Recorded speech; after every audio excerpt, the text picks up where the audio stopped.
موضوع الدرس التهديدات للمعاندين، سورة المدثر، تفسير ابن كثير. الحمد لله رب العالمين، والصلاة والسلام على أشرف الأنبياء وسيد المرسلين سيدنا محمد وعلى آله وأصحابه أجمعين. اللهم صل على سيدنا محمد وعلى آل سيدنا محمد كما صليت على إبراهيم وعلى آل إبراهيم في العالمين إنك حميد مجيد. أعوذ بالله من الشيطان الرجيم. بسم الله الرحمن الرحيم.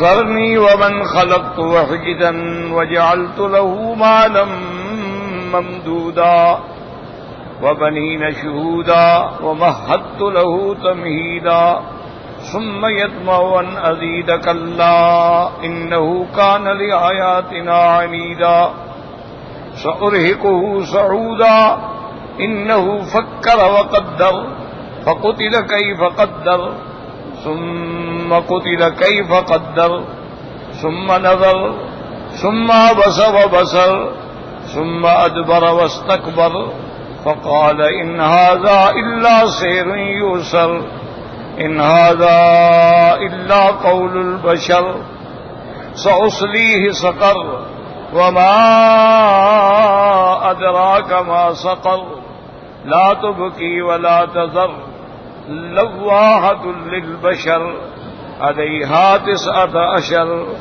قال المؤلف والمفسر رحمه الله تعالى: أدام النفع بعلومه وعلومكم في الدارين آمين، إلى أن قال: وقد قال ابن أبي حاتم حدثنا أبو زرعة قال حدثنا إبراهيم بن موسى قال حدثنا ابن أبي زائدة أخبرني حارس عن عامر عن البراء رضي الله تعالى عنه في قوله تعالى عليها 19.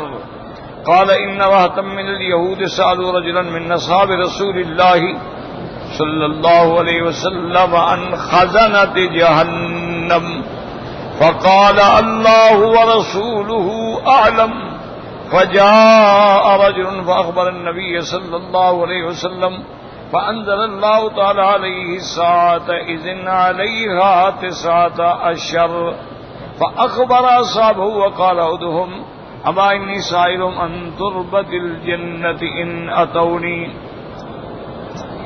أما إنها درمكة بيضاء.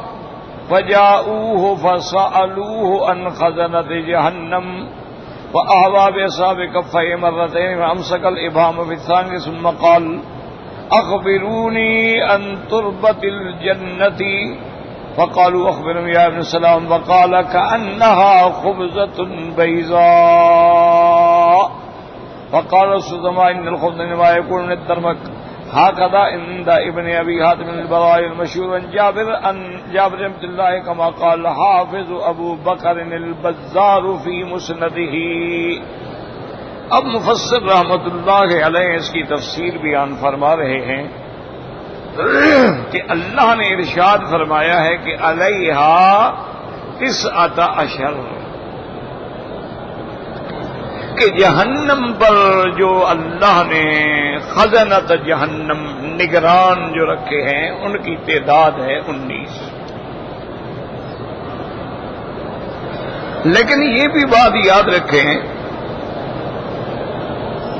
کہ اللہ کے فرشتے جو ہیں ان کو اللہ نے اتنی طاقت اور قوت عطا فرمائی ہے کہ ایک فرشتہ بھی کافی ہے.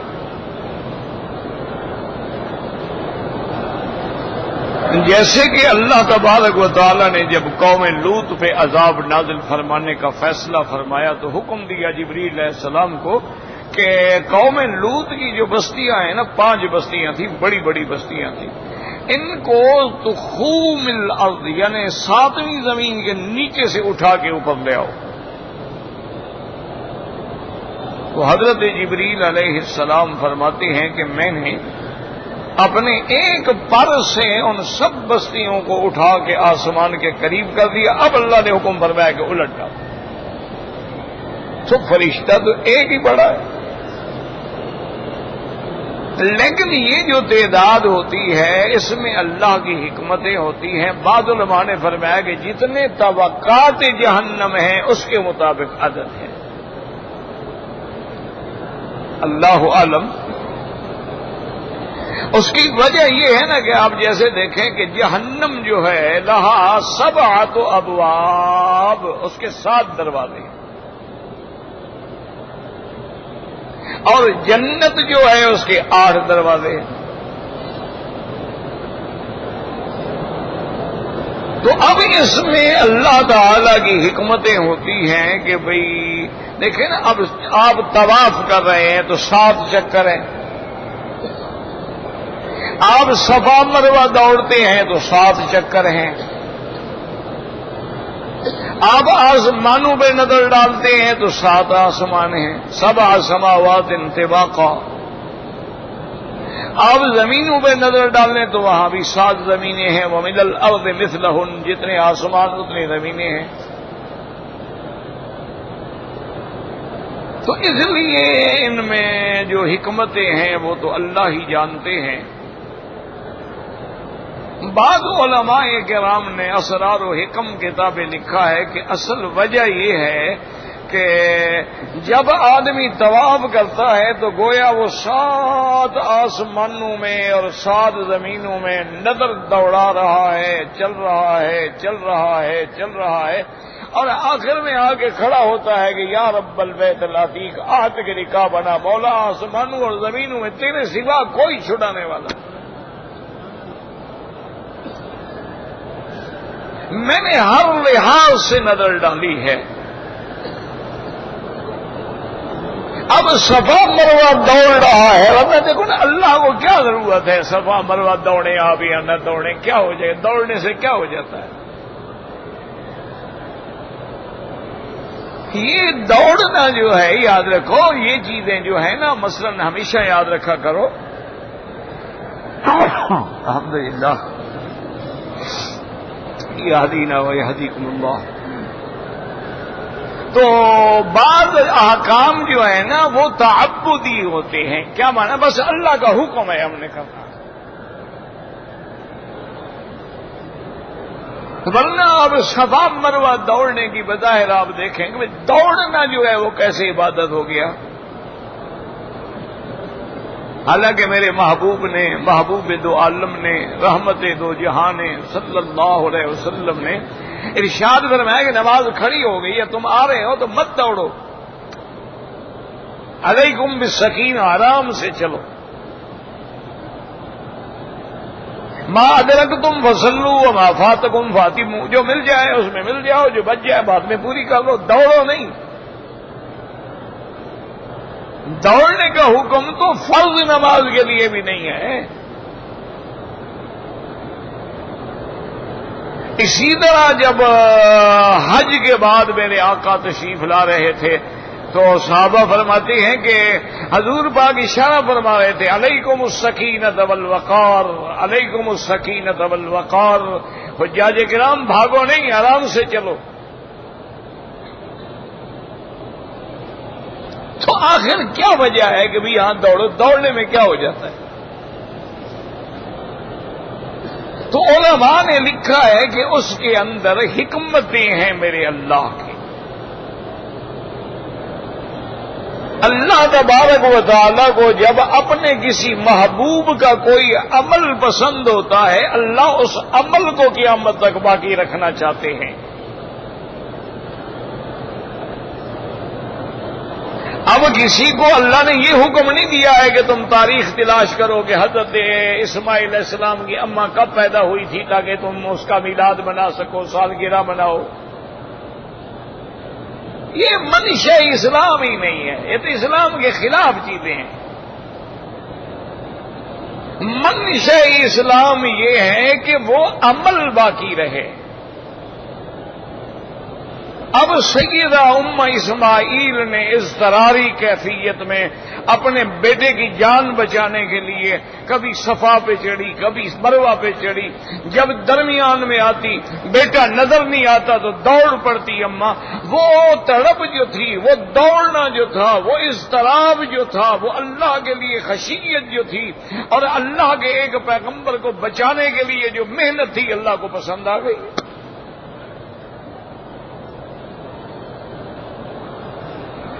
اللہ نے اس دوڑ کو قیامت تک باقی رکھ دیا کہ انبیاء بھی دوڑیں گے اور سرکار دو جہاں بھی دوڑیں گے. اس لیے فرمایا ابدأ کما بدأ بہ اللہ ان الصفا والمروۃ من شعائر اللہ. تو وہ تڑپ یاد آئے. اب حاجی جو دوڑے تو وہ سوچے میں کیوں دوڑ رہا ہوں. وہ تڑپ یاد آئے گی، وہ زمانہ وہ وقت یاد آئے گی جب پیغمبر تڑپ رہا ہے اور ماں دوڑ رہی. اور حاجی کو سبق ملے کہ اگر اسماعیل تڑپا ہے اور اماں دوڑی ہے تب پورے عالم کو زمزم ملا ہے، تم بھی بچے چھوڑ کے میرے راستے میں دوڑو گے تو تمہیں بھی میں نعمتوں سے سرفراز کر دوں. وہ سبق ملا. اس لیے اب حضور نے رمل کیا بھئی اب تو کوئی ضرورت نہیں. اس وقت تو کافر تھے مکے میں،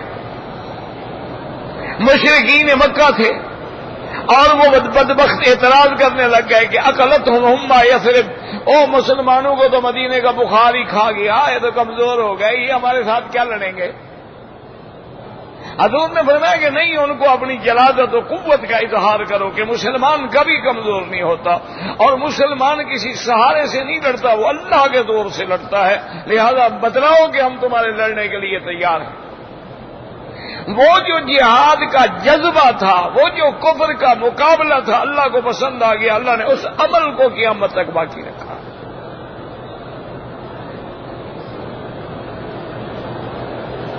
اب ہم نے 7 چکر بھی کاٹ لیے، 7 دفعہ صفا مروہ بھی دوڑ لی، اور آخر میں نتیجہ کیا نکلا کہ لا الہ الا اللہ وحدہ. صفا مروہ کا افضل ذکر کیا ہے؟ لا الہ الا اللہ وحدہ نصر عبدہ اعز جندہ ہزم الاحزاب وحدہ لا شیء قبلہ ولا شیء بعدہ. لا الہ الا اللہ وحدہ لا شریک لہ لہ الملک ولہ الحمد. لا الہ الا اللہ حقا حقا تعبدا ورقا. اور آگے رب اغفر ورحم واعف وتکرم وتجاوز اما تعلم انک تعلم ما لا نعلم انک انت اللہ العز الاکرم. اور اس لیے علماء نے لکھا کہ اللہ نے یہ بھی بتلا دیا کہ انسان جب سجدہ کرتا ہے وہ 7 اعضاء پہ سجدہ کرتا ہے. 2 ہاتھ ہوتے ہیں، 2 گھٹنے ہوتے ہیں، 2 پاؤں ہوتے ہیں، اس کے بعد اس کی پیشانی اور ناک ہوتا ہے. اللہ نے فرمایا اگر تم نے میرے آگے ان 7 اعضاء پہ سجدہ کیا اور میری دربار میں گر گئے، میں تمہیں 7 جہنم کے دروازے ہی بند کر دوں گا.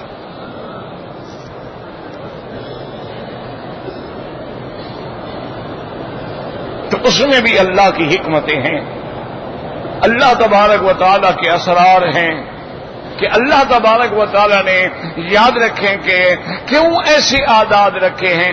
اور بعض علماء نے فرمایا کہ 19 خزن ہے جہنم کا معنی یہ نہیں کہ بس 19 ہیں، یہ 19 تو بڑے ہیں، ان کے تابع اللہ جانے کتنے ہیں.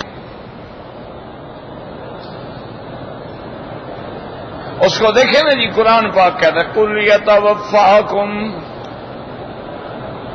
مَلَكُ الْمَوْتِ الَّذِي، اللہ فرماتے ہیں ہم نے وَكِّلَ بِكُمْ، ہم تمہارے روح قبض کرنے کے لیے کس کو بھیجا؟ ملک الموت، ایک فرشتہ ہے اسرائیل. اور کسی جگہ اللہ تبارک و تعالیٰ فرماتے ہیں اللہ یتوفی الانفس حین موتها، کہ اصل قبض کرنے والی تو اللہ کی ذات ہے.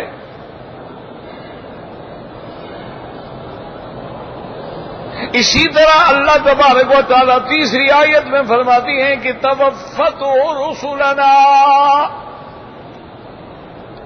کہ جب تمہاری موت کا وقت آتا ہے تو تمہارے روح کو قبض کرنے کے لیے ہمارے بھیجے ہوئے جو مقاصد ہیں، فرشتے ہیں، ان کی جماعت آتی ہے۔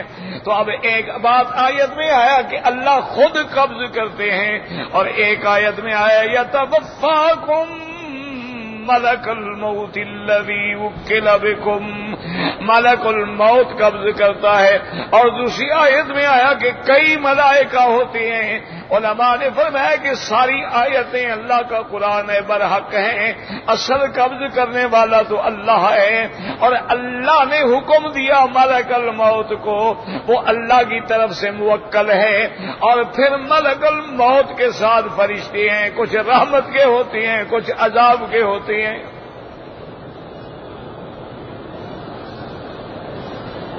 اسی لیے قرآن کہتا ہے ان الذین قالوا ربنا اللہ ثم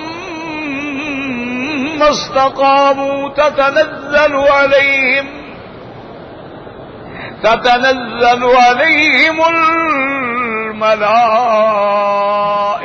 الا تخافوا ولا تحزنوا وَأَبْشِرُوا بِالْجَنَّةِ الَّتِي كُنتُمْ تُوعَدُونَ نَحْنُ أَوْلِيَاؤُكُمْ۔ اب اللہ فرماتے ہیں کہ جو بندے اللہ کی ربوبیت کا اقرار کرتے ہیں، اللہ کی وحدانیت کا اقرار کرتے ہیں، پھر اسی پہ جمے رہتے ہیں، موت تک ایمان پہ رہتے ہیں، جب ان پر موت کی گھڑی آتی ہے اللہ نے فرمایا ہم فرشتوں کو حکم دیتے ہیں، فرشتے نازل ہوتے ہیں اور اس کے سامنے آتے ہیں باقاعدہ۔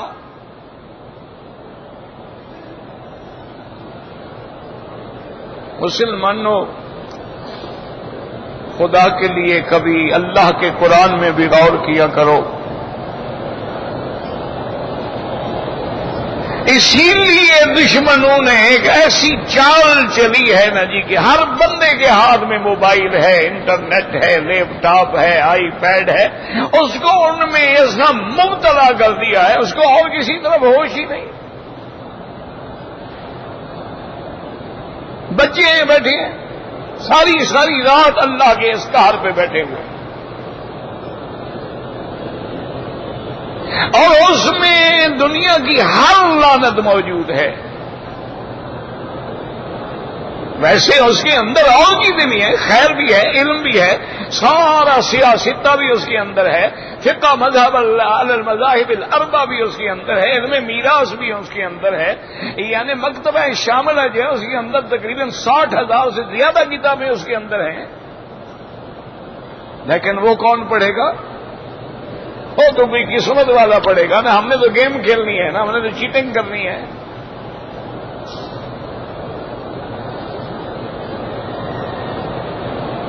ادھر انہوں نے لگا دیا کہ قرآن کی طرف ان کو وقت ہی نہ ملے۔ حاجی آئیں گے سارا دن ماشاءاللہ بازاریں پھریں گے، مارکیٹیں پھریں گے، ایک ایک چیز کا ریٹ معلوم کریں گے، ونڈو شاپنگ کریں گے، قرآن پڑھنے کا وقت نہیں۔ ان کے پاس نماز کا وقت نہیں، باہر میدان میں کھڑے ہو کے ٹکرے مار لیں گے تاکہ سلام پھرے اور ہم بھاگیں جیسے کسی نے باندھ کے کھڑا کیا ہوا۔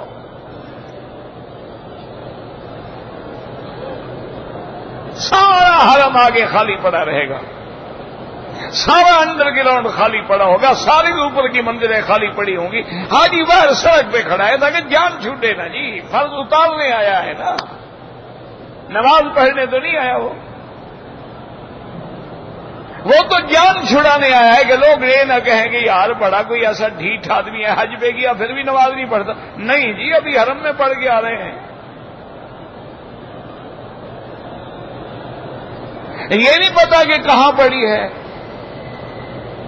یہ نہیں پتا کہ نماز میں کیا پڑھا گیا ہے۔ مثلا آج امام صاحب نے نماز میں کیا پڑھا ہے،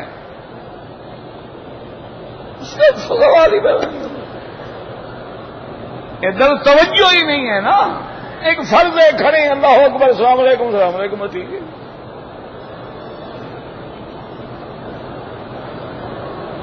اس لیے ہمیشہ یاد رکھیں کہ اس سے اندازہ لگاؤ کہ امت مصطفیٰ اللہ نے حضور پاک کی نبوت اور آپ کی رحمت کی وجہ سے تمہیں کتنا اونچا کر دیا ہے. فرشتے تو نبیوں پہ اترتے ہیں، اللہ نے تمہارے اوپر بھی فرشتے اتار دیے. اللہ نے نبی کے غلاموں کو کتنا اونچا کر دیا. ورنہ فرشتے تو کسی شان میں اترتے ہیں نا، ایسے تو نہیں اترتے ہیں. اللہ نے فرمایا نہ میرے مدنی کے کلمے پڑھنے والے پہ جب موت آتی ہے فرشتے اترتے ہیں.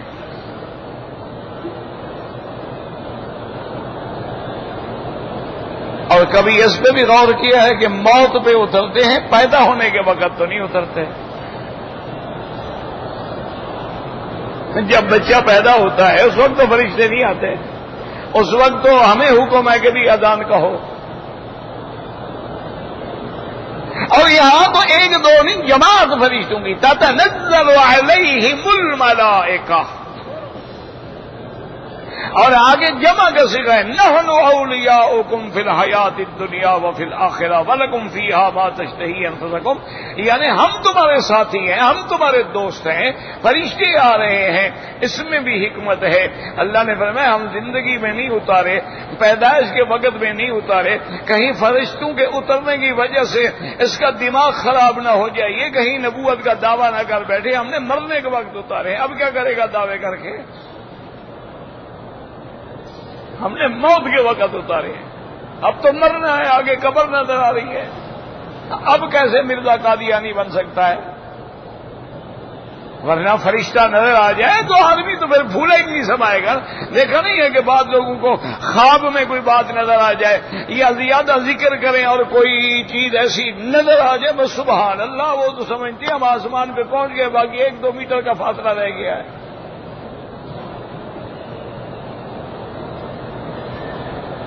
حالانکہ یہ کچھ بھی نہیں ہوتا ہے. یاد رکھو ولایت نام ہے محمد مدنی کی غلامی کا، ولایت نام ہے اللہ سے ڈرنے کا، ولایت نام ہے محمد مصطفیٰ کے قدموں پہ چلنے کا. ولایت اگر ولی بننا ہے تو پھر فاتبعونی یحببکم اللہ.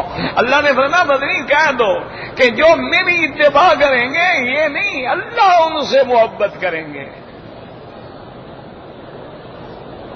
وہ اللہ کے محبوب بن جائیں گے. اور جب محبوب بن جائیں تو کوئی اپنے محبوب کو جہنم میں ڈالتا ہے؟ کوئی اپنے محبوب کو آگ میں ڈالے گا؟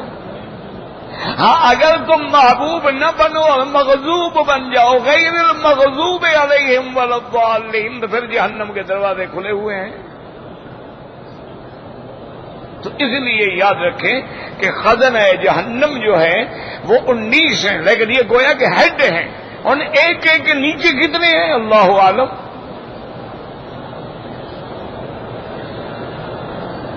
اسی لیے ایک روایت میں آتا ہے نا کہ جب جہنم کو لایا جائے گا 70,000 فرشتے نے اس کی لگاموں کو کھینچا ہوگا. 70,000 فرشتہ. وجیء یومئذ بجہنم. اور معلوم یہ ہوگا کہ ابھی اگر ان کے ہاتھ سے نکل گئی تو پھر کیا تکاد تمیز من الغیظ. اس لیے ہمیشہ یاد رکھیں کہ خزانت 19 ہیں اور اللہ کی حکمت ہے. اچھا جیسے بدر میں اللہ چاہتے تو ایک جبریل ہی کافی تھا، 3,000 فرشتے اتارنے کی کیا ضرورت تھی؟ وہ شان محمد مصطفیٰ تھا. میرا مدنی کافروں کے لیے تو ایک فرشتہ ہی کافی ہے. وہ تیری شان جو بڑھانی ہے، تیری عظمتوں کو جو اجاگر کرتا ہے. 3,000 من الملائکۃ منزلین. اور یاد رکھو علماء نے لکھا، بڑی عجیب بات لکھی ہے. اللہ نے 3,000 فرشتے اتارے ہیں لیکن صحابہ نے تو نہیں دیکھے. صحابہ نے دیکھے تو نہیں دیکھے. اللہ کی شان دیکھو، شیطان نے دیکھ لیے تھے. تو یہ نہ کہا کرو کہ یہ بزرگی ہوتی ہے، جادوگر بھی دیکھ لیتے ہیں. بعض جوگی بھی دیکھ لیتے ہیں، وہ بھی بڑے گھیان میں آنے والے ہوتے ہیں۔ یہ تو محنت کی بات ہے، ایکسرسائز ہے، آپ کریں آپ بھی ماشاءاللہ ہو جائیں گے، خبریں دینا شروع ہو جائیں گے آپ بھی۔ اصل اتباع ہے محمد مصطفیٰ کی، اسی لیے ابلیس بڑا فنے خواہ بن کے آ رہا تھا نا ابو جہل کے ساتھ۔ جب مقام بدر کے قریب آیا نا پیچھے ہٹنے لگا۔ ابو جہل نے کہا کدھر جا رہا ہے؟ کہا لگا انی ارا ما لا ترون، میں جو دیکھ رہا ہوں تمہیں نہیں پتا ہے، وہ مجھے پتا ہے نا کون آئے کھڑے ہیں، میں نے مرنا ہے، میں آگے نہیں جا سکتا۔ انی اخاف اللہ، انی ارا ما لا ترون۔ میرا اللہ حضور دعائیں مانگ رہے ہیں، آپ نے فرشتے بھی اتار دیے ہیں، لیکن صحابہ کو تو نظر نہیں آئے ہیں۔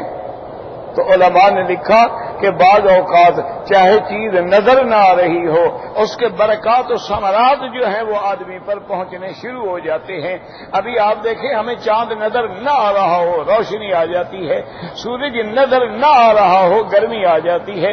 تو جب اللہ کے فرشتے آئیں گے تو ان کے جو اثرات و برکات و ثمرات ہیں وہ بھی مومن کے دل میں خود بخود آ جاتے ہیں۔ اسی لیے علماء کہتے ہیں نا اللہ والوں کی صحبت اختیار کرو، اللہ والوں کے ساتھ بیٹھا کرو، علماء کے ساتھ بیٹھا کرو، قرآن و حدیث پڑھنے والوں کے ساتھ بیٹھا کرو، کیونکہ ان کے جو اندر کے اثرات ہیں نا وہ ہر حال میں آئیں گے۔ اب دیکھو نا جی بتی جل رہی ہے، آپ نہ بھی چاہیں روشنی آئے گی،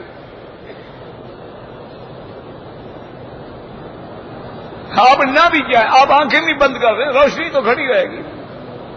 تو اولیاء اللہ کے اندر بھی تو نور ایمان ہوتا ہے نا، اس کی روشنی کا اثر تو آئے گا، آپ چاہے نہ بھی لینا چاہیں اثر تو آئے گا۔ اس لیے علماء فرماتے ہیں کہ یہ ہے خزنۃ جہنم، اور یہی وہ خزنہ جہنم ہے جو کافروں سے کہیں کہ ما سلککم فی سقر، یہی خزنہ جہنم۔ وَسِيقَ الَّذِينَ كَفَرُوا إِلَىٰ جَهَنَّمَ زُمُرًا حَتَّىٰ إِذَا جَاءُوهَا فُتِحَتْ أَبْوَابُهَا وَقَالَ لَهُمْ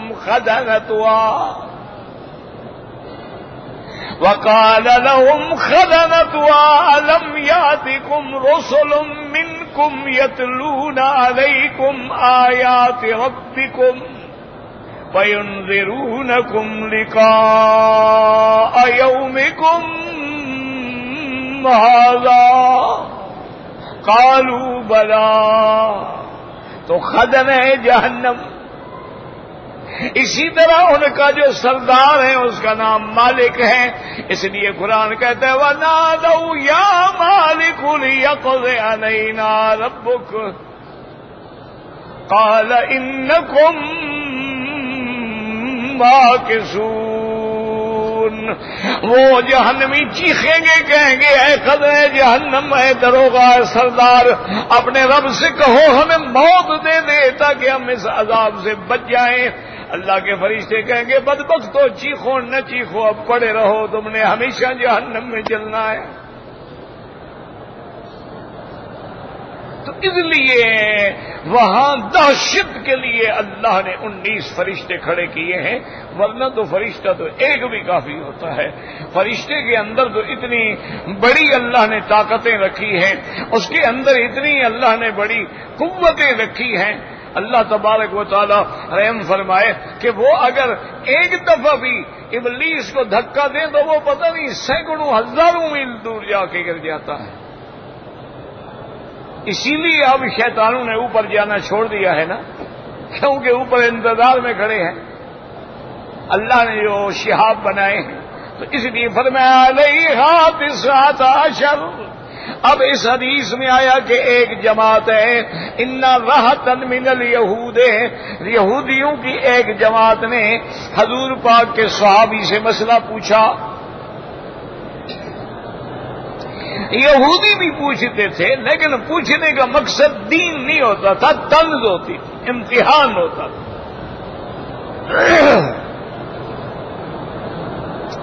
انہوں نے کہا کہ بھائی ہمیں یہ بتلاؤ، تم حضور پاک کے صحابی ہو، ہمیں خزنہ جہنم کے بارے میں بتلاؤ کہ جہنم پہ جو فرشتے ہوں گے وہ کتنے ہوں گے؟ اس نے کہا جی میں تو نہیں جانتا، اللہ و رسولہ عالم، اللہ جانے، اللہ کا رسول جانے، مجھے تو پتہ نہیں ہے۔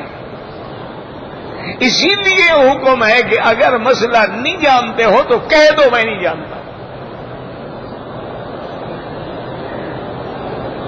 یہ جو ہوتا ہے نا جانے نہ جانے، لیکن حاجی نے مسئلہ بتلا ضرور دینا ہے۔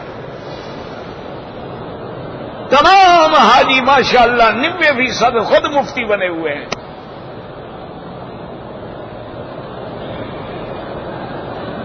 جو بھی کوئی بات ہو یار چھوڑو، میں نے کہ 10 حج کیے ہوئے ہیں، لیکن 10 حج کرنے کے بعد بھی اللہ کی رحمت ہے، کیونکہ شوق نہیں، طواف کرنے کا طریقہ ہی نہیں آیا۔ یہ جو ہم طواف کر رہے ہیں نا، ادھر ٹکر مارو، ادھر ٹکر مارو، ادھر نکل جاؤ، ادھر نکل جاؤ، اچھا کیا حال ہے بھائی، خیریت ہے، اچھا ٹھیک ہے میں ذرا فارغ ہو گیا تو طواف کیا فی امان اللہ۔ طواف نماز کے حکم میں ہے، سینہ پھر جائے گا طواف ختم ہو جائے گا۔ جیسے نماز میں سینہ پھر جائے کعبے سے، اگر ایسی بات ہو جائے تو حکم ہے کہ جہاں تم نے سینہ پھیرا تھا وہاں 2 قدم پیچھے ہٹ کے پھر طواف شروع کرو، تاکہ تمہارا طواف کنٹینیو ہو جائے۔ ان کو پرواہ ہی کوئی نہیں، خیال آئے گا حتیم کے اندر سے نکل آئیں گے، طواف نہیں ہوتا۔ طواف کرتے ہوئے دیکھیں گے یار حتیم میں موقع ہے 2 رکعت پڑھنے کا، تو اس کے اللہ اکبر جی میں نے 2 رکعت پڑھ لیے، چوتھا چکر تھا، طواف تو گیا نا، فی امان اللہ ہو گیا نا۔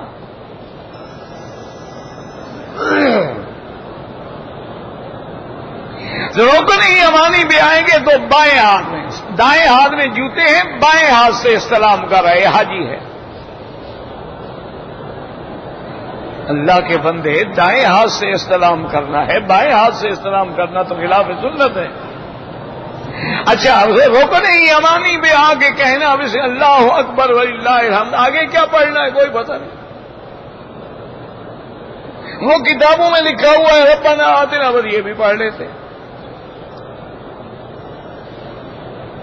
حالانکہ رکن یمانی پر جو دعا ہے وہ ہے اللہم انی اسألک العفو والعافیہ۔ اب اس کے بعد پڑھیں ربنا آتنا فی الدنیا حسنۃ۔ اچھا حاجیوں نے اپنا ایک قرآن شریف بنایا ہوا ہے ماشاءاللہ، ربنا آتنا فی الدنیا حسنۃ وفی الآخرۃ حسنۃ وقنا عذاب النار یا عزیز یا غفار۔ یہ نعوذ باللہ کس نے کہا ہے آپ کو کہ قرآن کے ساتھ ملاؤ؟ ادخلنا الجنت والابرار یا عزیز یا غفار، یہ تو منع ہے، کیوں قرآن کے ساتھ تم لاحقہ لگا رہے ہو؟ قرآن کی دعا جب تک ہے بس انہی تک مانگو۔ اگر آپ نے وہ دعا مانگنی ہے تو پہلے مانگ لو، بعد میں مانگ لو، کسی دوسرے چکر میں مانگ لو، لیکن آیت کے ساتھ تو نہ لگاؤ نا کہ ہر بندے کے دماغ میں یہ آیا ہے کہ اس کے بعد یہ ہر حال پڑھنا ہے۔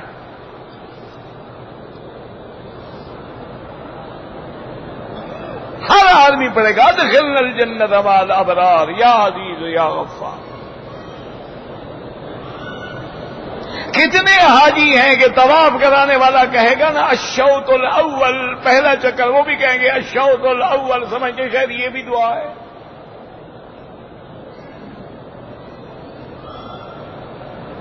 وہ کہے گا اللہم انی اعوذ، یہ بھی کہیں گے اللہم انی، کوئی پتہ نہیں میں کیا کہہ رہا ہوں، وہ کیا کہہ رہا ہے۔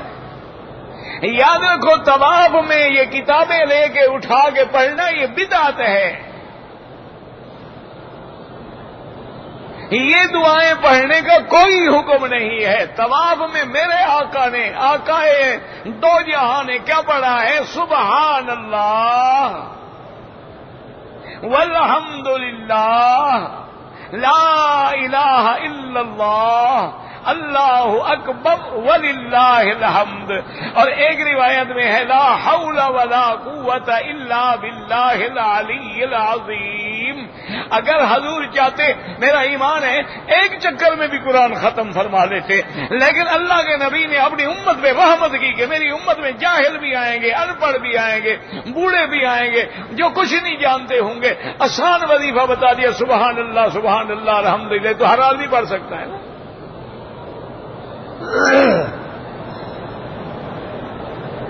آپ طواف میں درود شریف پڑھیں، آپ طواف میں کلمہ طیبہ پڑھیں، آپ طواف میں آیت کریمہ پڑھیں جس میں تیرا دل لگے. یہ نہیں کہ تو کتاب کو دیکھ رہا ہے کہ میں پتہ نہیں صحیح بھی پڑھ رہا ہوں یا نہیں کر رہا ہوں.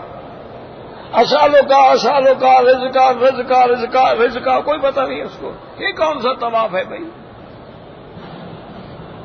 طواف کا تو معنی یہ ہے کہ مولا آج میں تیرے دروازے پہ آیا ہوں اور تیرا کرم ہے کہ تو مجھے وہاں لایا ہے جہاں 1,24,000 پیغمبر نے چکر لگایا.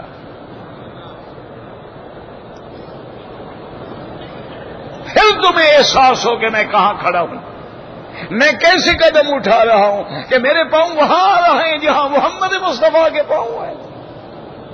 یار میرا ہاتھ وہاں لگ رہا ہے جہاں محمد مدنی نے ہاتھ لگایا، اور میرے ہونٹ وہاں بوسہ دے رہے ہیں جہاں حضور پاک نے بوسہ دیا، اور میرا سینہ ملتزم پہ وہاں لگ رہا ہے جہاں محمد پاک نے سینہ لگایا تھا، اور میرا مقام ابراہیم پہ 2 رکعت وہاں میں پڑھ رہا ہوں جہاں حضور پاک نے کھڑے ہو کے پڑھی تھی. جب یہ تیرا تصور ہوگا ایمان سے کہ پھر تو ٹیلی فون پہ باتیں کرے گا بیوی سے.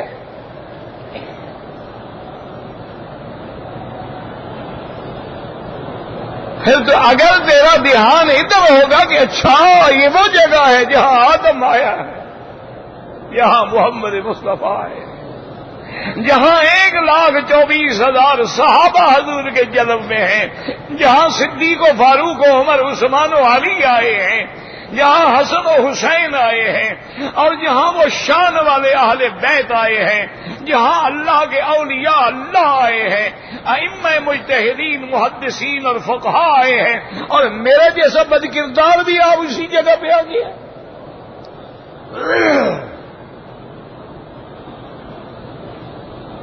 اس لیے جب یہ شوق ذوق ہوگا، اسی لیے کسی نے کہا تھا کہ چوں طواف کعبہ رفتم، کہ جب میں کعبے کے طواف کی طرف جا رہا تھا تو مجھے آواز آ رہی تھی کہ اے بندے تو نے کعبے کے باہر کیا کیا ہے کہ آج اندر بھی آ گئے ہو.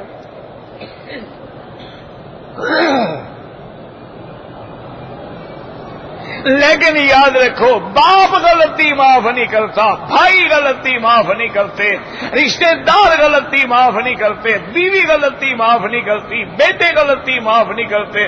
وہ ارحم الراحمین ہے، کہتے ساری آسمان و زمین کے برابر گناہ لے کے آ جاؤ، میں اتنی بڑی رحمت لے کے معاف کر دوں گا. دعا کر لو اللہ ہمارے گناہ بھی معاف کر دے. دل سے دعا کرو، یہ ظاہری بات نہیں. یا اللہ ہم تیرے دروازے پہ آئے ہیں اور ہمیں مانگنا بھی نہیں آتا ہے، تیرے گھر کا کرم ہے کہ سب کے دامن اپنی رحمت سے بھر دے اور کسی کو خالی نہ فرما، اور عالم اسلام کی عزت و غلبے کا فیصلہ فرما، اور محمد مدنی کی شان میں گستاخی کرنے والوں پہ اپنا قہر نازل فرما، ان پہ اپنے ابابیل مسلط فرما. اللہم سلط علیہم کلبا من کلابک، یا اللہ ان پر اپنے جنگل کے کتوں میں سے کسی کتے کو مسلط کر دے.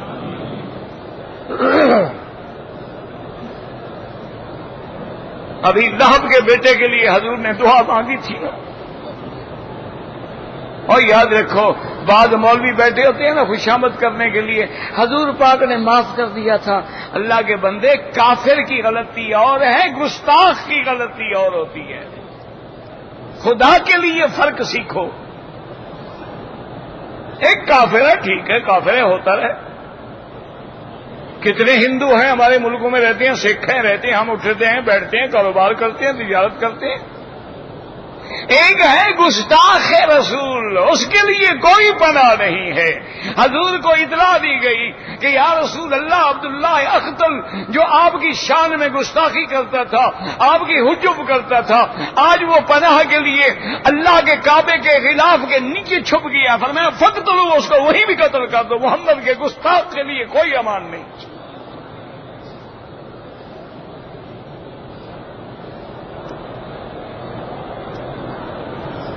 ابھی لہب کے بیٹے نے جب گستاخی کی، حضور کی طرف تھوک دیا۔ لا حول ولا قوت الا باللہ العلی العظیم۔ یا اللہ ہمیں حضور کی بے ادبی سے بچانا۔ یا اللہ آپ کی شان میں کوئی بھول سے بھی کلمہ نکلے تو معاف فرما دینا۔ تیرے نبی کا اتنا بڑا شان ہے کہ 1000 بار بشو یم دہن بمشکو گلاب۔ عاشق کہتا ہے میرا محبوب اگر میں 1000 دفعہ بھی اپنی زبان کو مشکو گلاب کے عرق سے دھو ڈالوں، تیرا نام لیتے ہوئے ڈر لگتا ہے بے ادبی نہ ہو جائے۔ ہمارا حاجی تو بڑا بہادر ہے نا جی، سگریٹ بھی پی رہا ہے، درود شریف بھی پڑھ رہا ہے۔ ہمارا حاجی بہت بڑا بہادر ہے بھائی۔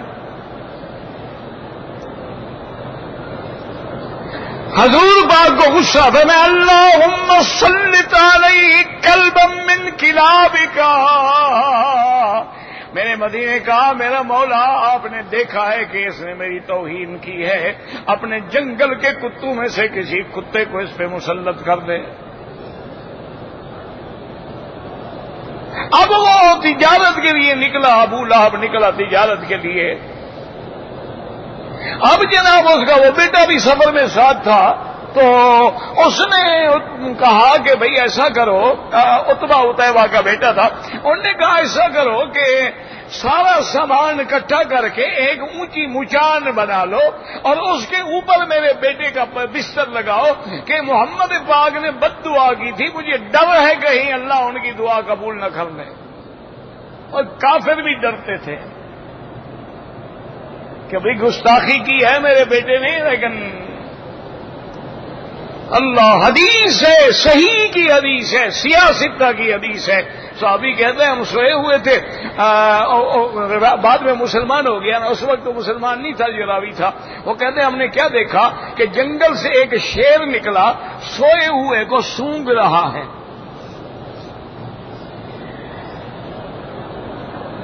مسئلہ سمجھ آیا کہ جو میرے نبی کا گستاخ ہوگا اس سے بدبو آئے گی، جو عاشق ہوگا اس کی قبر سے بھی خوشبو آئے گی۔ دعا کرو اللہ ہمارے خاتمے ایمان پہ فرما دو۔ وما ذلک علی اللہ بعزیز، یا اللہ آپ کے آگے کیا مشکل ہے، آپ کے آگے کیا مشکل ہے کہ ہماری قبروں کو بھی باغ جنت بنا دے، ہماری قبروں میں بھی جنت کی خوشبوئیں پیدا فرما دے۔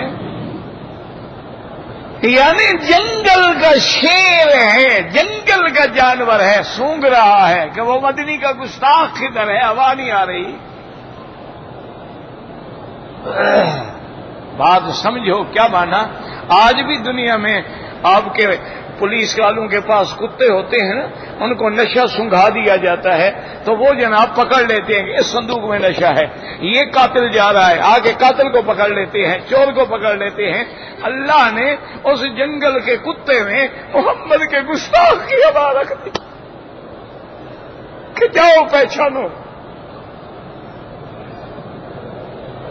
کہتے ہیں جب سب سونگ لیا، دور سے جا کے پھر اس نے چھلانگ لگائی اور سیدھا اس گستاخ رسول پہ آیا اور ٹکڑے ٹکڑے کر دے۔ اس لیے مسلمانوں ہم کمزور ہیں، ہم بے بس ہیں، ہمارے پلے میں کچھ نہیں ہے۔ اس لیے دعا کر دو کہ یا اللہ جنہوں نے تیرے مدنی کے شان کے خلاف فلمیں بنائی ہیں، کارٹون بنائے ہیں، بندے کچھ نہ کریں، تو تو قادر ہے کوئی اپنا جنگل کا کتا ان پہ مسلط کر دے، جو انتقام لے تیرے مدنی کی شان کا اور دنیا کے لیے ان کو عبرت بنا دے۔ ہم کیا ہے، ہم تو کچھ بھی نہیں ہیں۔ اس لیے یاد رکھیں کہ کہ اللہ تعالی کی ہر چیز میں حکمتیں ہیں. وما ذلک علی اللہ بعزیز. اور دعا کرو اللہ ہماری حاضری قبول فرما لے, اللہ ہمیں عبادات کا ذوق عطا فرما دے, اللہ ہمیں اپنا شوق عطا فرما دے, اللہ ہماری دلوں کو نماز میں لگا دے, اللہ ہمیں اپنا بنا دے, اور اللہ ہمیں اپنے اولیاء اللہ کی صحبتوں سے مالا مال فرما دے.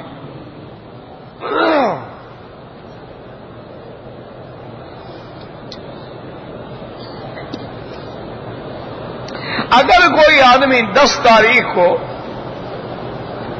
10 ذی الحجہ کو طواف زیارت نہ کر سکے, کوئی بات نہیں, عصر کے بعد مغرب کے بعد کر لے, رات کو کر لے, 11 کو کر لے, 12 کی رات کر لے, 12 کا سارا دن کر لے. امام ابو حنیفہ رحمۃ اللہ علیہ کے نزدیک 12 تاریخ کے سورج ڈوبنے سے پہلے کر لے. بعض ائمہ فرماتے ہیں 13 ذی الحجہ تک کر لے, بعد میں بھی ہو سکتا ہے لیکن دم پڑ جائے گی.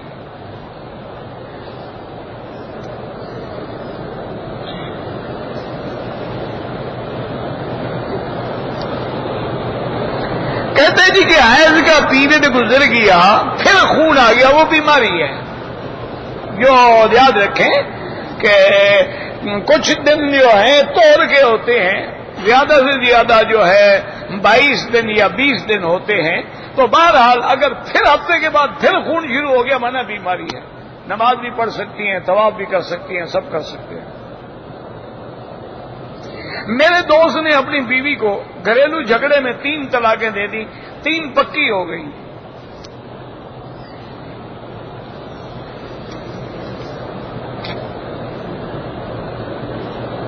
اگر ایک آدمی مکے میں رہتا ہے, اس مہینے میں ان مہینوں میں عمرہ کیا ہے, اگر حج کرے گا تو بکری دے گا نا, حج نہ کرے کوئی بکری نہیں, کوئی جرمانہ نہیں, کچھ بھی نہیں.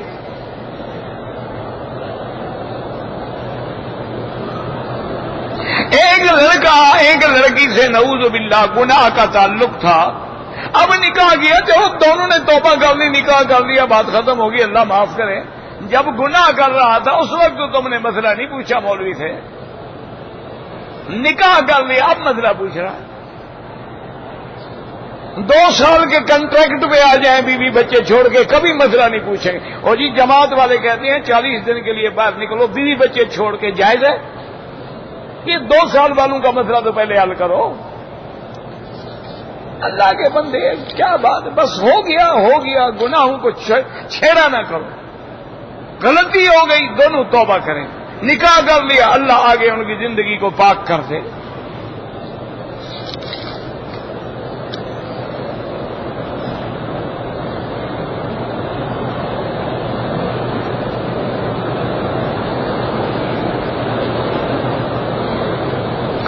خامن نے کہا تو میں طلاق دے دوں گا, گا گی سے طلاق نہیں ہوتی. دی تو نہیں نا, کہا دے دوں گا, اس سے طلاق نہیں ہوتی.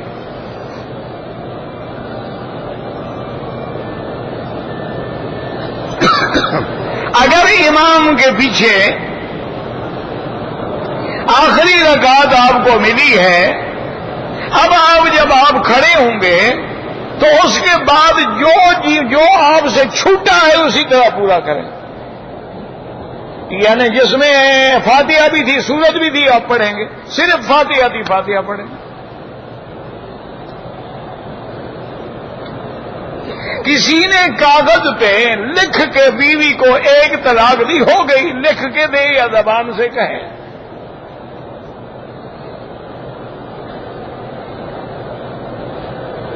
ایک عورت 6 مہینے کی حاملہ ہے, بظاہر تو تندرست ہے لیکن حاملہ ہے, ویل چیئر پہ صفا مروا دوڑ لے, کوئی بات نہیں, حمل کو تکلیف ہوتی ہے نا. اگر کوئی فوت ہو گیا ان کا حج عمرہ ہو سکتا ہے. ہمارے یہاں سندھ میں سیلاب آیا ہے, بھائی وظیفے کیا ہیں, اللہ کے آگے استغفار کرو, اللہ سے معافی مانگو, یہ اللہ کے عذاب ہیں. کبھی پانی نہیں ملتا, کبھی سیلاب آ جاتا. انا للہ و انا الیہ راجعون. اگر آدمی موزے پہن کے طواف کرے, کر سکتا ہے.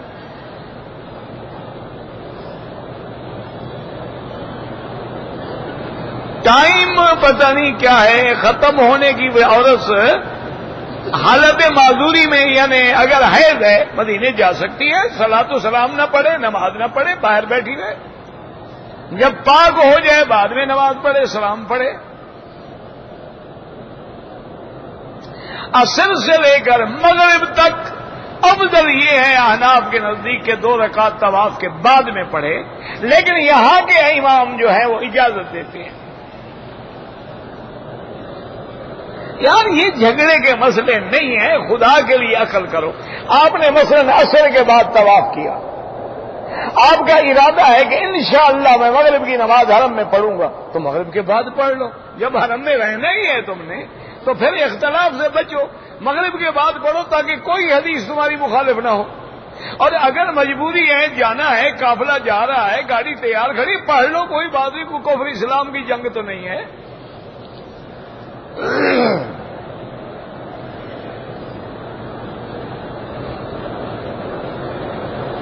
اگر کوئی حنفی مغرب کی اذان کے بعد 2 رکعت پڑھ لے کچھ نہیں ہوگا، کوئی آسمان نہیں ٹوٹ پڑے گا، اس کے لیے افضل ہے کہ نہ پڑھے۔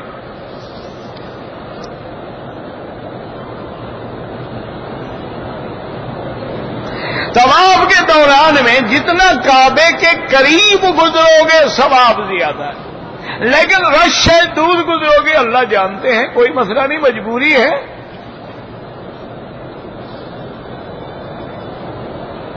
اگر طواف کے دوران وضو ٹوٹ جائے چھوڑ دو طواف، جا کے وضو کرو اور پھر طواف پورا کرو۔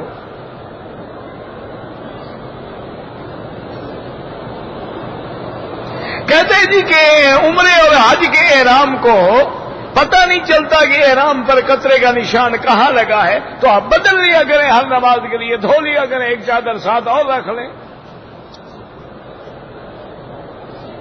ویسے بلا وجہ وہم میں بھی نہ پڑیں۔ میری دادی بوڑھی ہے، بیمار ہے، اس کے لیے بالکل عمرہ کر سکتے ہو۔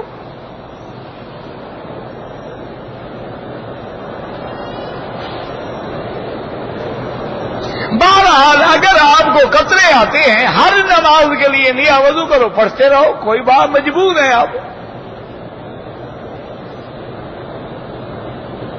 میں نے غلاف کعبہ کو ہاتھ لگایا، چوم لیا، اگر تمہیں اثر نہیں لگا ہے تو کوئی بات نہیں، یا فوراً دھو ڈالا ہے تب بھی کوئی بات نہیں۔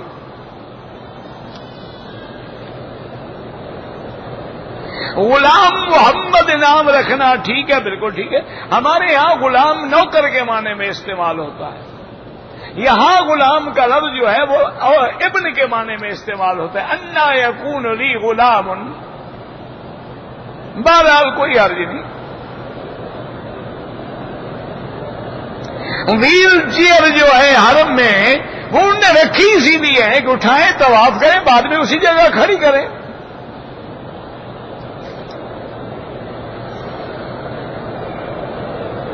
اگر ہم مسجد عائشہ سے عمرہ کریں یا مدینے سے، لا شک مدینے والا عمرہ افضل ہے، وہ تو میقات سے کر رہے ہو، یہ تو ہل سے ہے۔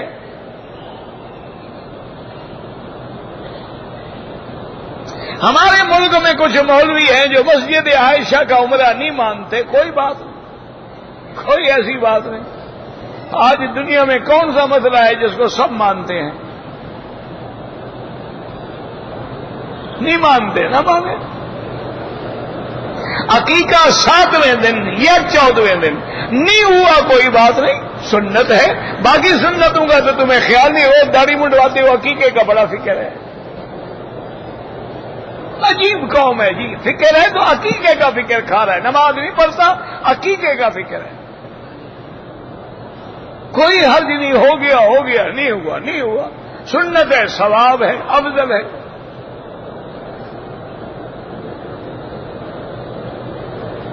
میں 3 مہینے پہلے آیا تھا، عمرہ کیا تھا، اب کوئی عمرہ نہ کرو، تمہارا حج افراد ہوگا، حج کی بکری تم پر لازم نہیں ہے۔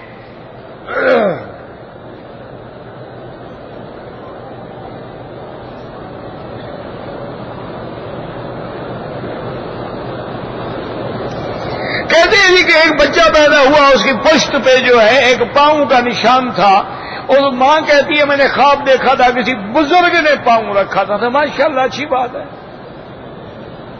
نہ اس نے تمہارے پیٹ کے اندر پاؤں رکھا تھا یا باہر رکھا تھا. اچھا بزرگ ہے جو غیر محرم عورتوں پر پیر رکھتا ہے.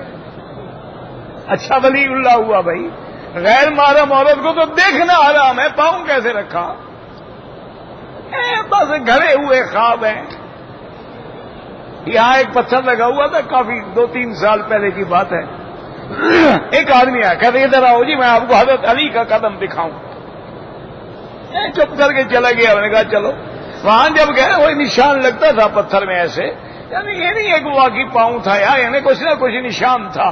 کہنے لگے جی حضرت علی کا پاؤں. میں نے کہا حضرت علی نے آپ کو فرمایا ہے یا آپ اس زمانے میں موجود تھے جب حضرت علی نے قدم رکھا تھا؟ کہتے جی کہتے ہیں. میں نے کہا یہ پتھر تو خدا کے بندے ابھی 1 سال ہوا ہے لگا ہے. حضرت علی کو فوت ہوئے تو 1200 سال گزر گئے. بھائی عقل کرو. گڑے ہوئے ہیں بس کھڑے ہیں ستون کو ہاتھ. یہاں سے حضور معراج پہ گئے تھے. یہ ستون تو انہوں نے بنائے ہیں اللہ کے بندے.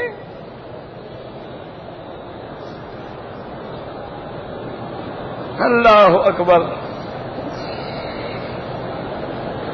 کہتے جی کہ پاکستان میں میزان بینک ہے. میں نے سنا ہے کہ وہ اسلامی طریقے پہ چلتے ہیں. اللہ اعلم, میں نے سنی بات, جانتا نہیں ہوں.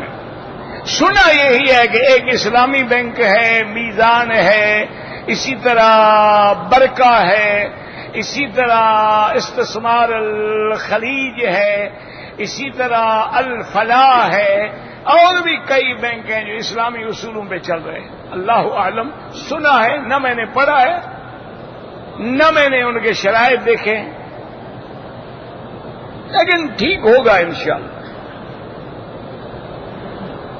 پیشاب کے قطرے آتے, ہر نماز کے لیے نیا وضو کرو. یعنی مغرب کا جو وضو ہے عشاء تک آپ نفل پڑھیں, طواف کریں, سب کچھ جائے. عشاء کے لیے پھر وضو کرنا ہوگا.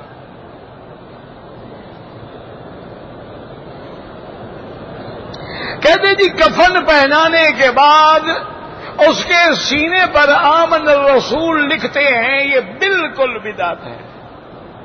اگر اس آمن الرسول پر اس کا ایمان ہے تو نہ لکھنے کے بعد بھی وہ جنت میں ہے, اور اگر صحیح ایمان نہیں تھا 1,00,000 دفعہ لکھ دو کوئی فائدہ نہیں ہوگا.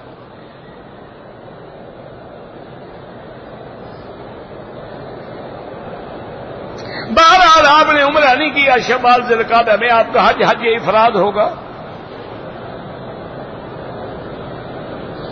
کہتے جی کہ ہم صدقہ و خیرات کرنا چاہتے ہیں. میرا بھائی یہاں پر جو لوگ حرم میں صفائی کر رہے ہیں یا حرم کے باہر بیچارے جو بلدیہ میں جھاڑو وغیرہ لگا, سب سے زیادہ مستحق, کیونکہ وہ مانگتے بھی نہیں ہیں, سوال بھی نہیں کرتے ہیں, اور تنخواہیں بھی اتنی بڑی نہیں. 607 ریال میں کیا گزارا ہو سکتا ہے؟ اچھا اسی طرح کچھ معذور ہوتے ہیں اور طالب العلم ہوتے ہیں, مدرسے ہیں, وہاں دے دیں.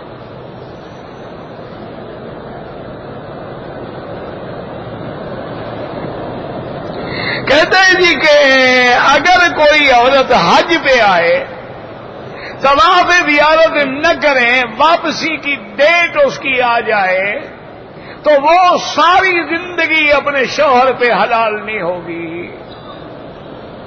ڈیٹ آ جائے چھوڑ دو, نہ جاؤ, کون سی مصیبت آ جائے گی؟ جو لوگ بیمار ہو جاتے ہیں وہ بھی تو نہیں جاتے نا, ہسپتالوں میں پڑے رہتے ہیں. بعد میں اپنی سیٹ کرا لو, کوئی مشکل نہیں, لیکن طواف زیارت نہ چھوڑو.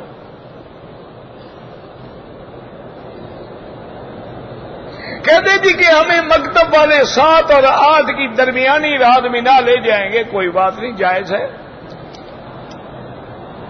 اور یار سارے ایک دن بنا پہنچ سکتے ہیں. سب جو 8 تاریخ کو جانے کی کوشش کرو تو انشاءاللہ آدھے حاجی مکے رہ جائیں گے. وہ تو شام کو 6 تاریخ سے اور 7 سے شروع کریں گے, مشکل سے جا کے 8 کی شام تک حاجی پورے کریں گے.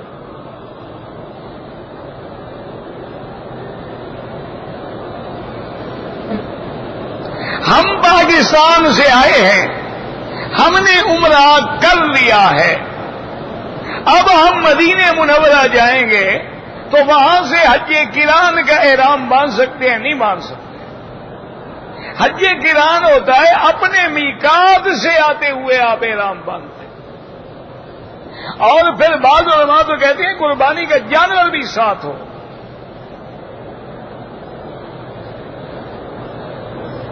اپنے رشتہ داروں کے لیے کون سا عمل کروں؟ ان کے لیے دعا کرو، سب سے بڑا عمل ہے۔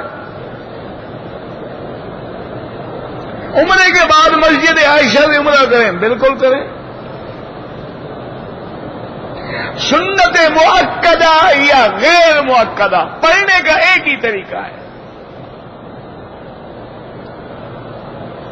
حرم میں جو حج کے لیے عورتیں آئی ہیں بالکل نماز پڑھیں، لیکن افضل یہ ہے کہ اپنے مکان پہ پڑھیں۔ لیکن آج کل عورتوں کو اپنے مکانوں پہ اکیلا نہ چھوڑا کرو، اس سے بہتر ہے کہ حرم آئیں۔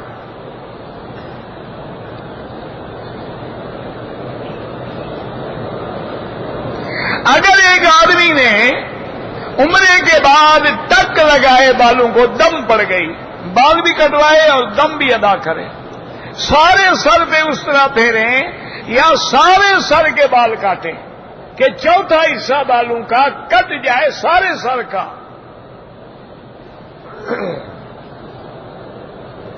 اگر عمرہ نہ کریں، ویسے مسجد عائشہ جائیں کوئی بات نہیں، ویسے مسجد جیرانہ جائیں کوئی بات نہیں، دم شم کوئی نہیں پڑتا۔ اگر ایک آدمی نے طواف کر لیا، صفا مروہ نہیں دوڑا، سر پہلے مڈا دیا، دم پڑ گئی،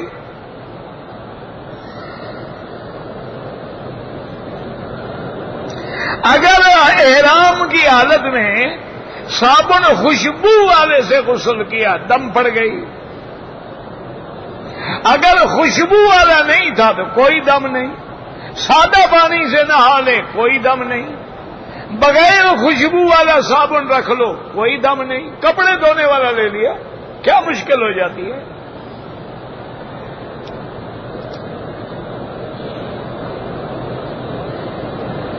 اگر ایک مجلس میں سرکار دو عالم کا نام بار بار آئے تو ایک دفعہ درود پڑھنا تو ہر حال میں واجب ہے نا، کیونکہ امر کا صیغہ ہے صلو علیہ وسلموا تسلیما، اللہم صل علی سیدنا محمد وبارک وسلم۔ اگر پھر بار بار آئے اور درود نہ پڑھے گناہ گار نہیں ہوگا، لیکن افضل یہ ہے کہ لاکھ بار بھی آئے تو درود پڑھے۔ حضور پاک سے آپ نے پوچھا صحابہ سے کہ بخیل کون ہوتا ہے؟